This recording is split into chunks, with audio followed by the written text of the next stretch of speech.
You were born on a battlefield. Now, see where this long war began and where it ends. Israel. Join Derek and Sharon Gilbert and special guest Carl Tykrib in the Holy Land this October, where you'll see things like this.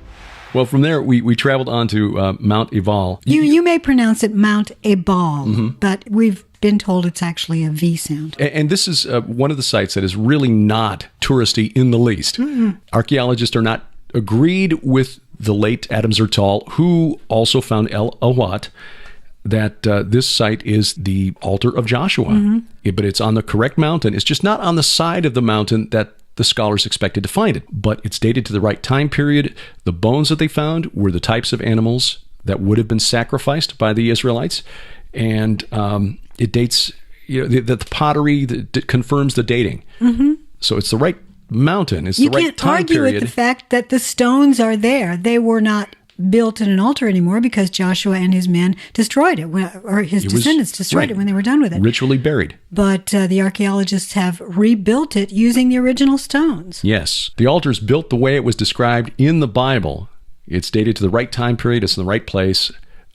Just not the right side of the mountain. But of course, and other scholars will agree that this is a site of worship dated to the early Iron Age, which puts it right when the Israelites were entering Canaan.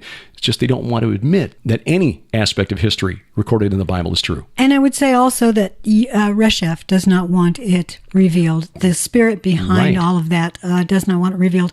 What I find wonderful about this is because it has not been considered the appropriate area for the altar, it's been preserved. I've been waiting for this all week. And then at the end of his life, Joshua calls the people of Israel together to renew the covenant. Joshua 24. Now therefore, fear Yahweh and serve him in sincerity and faithfulness. Put away the gods that your fathers served beyond the river and in Egypt, and serve Yahweh. And if it is evil in your eyes to serve Yahweh, choose this day whom you will serve, whether the gods your fathers served in the region beyond the river, or the gods of the Amorites, in whose land you dwell. But as for me and my house, we will serve the Lord. Amen. Right here.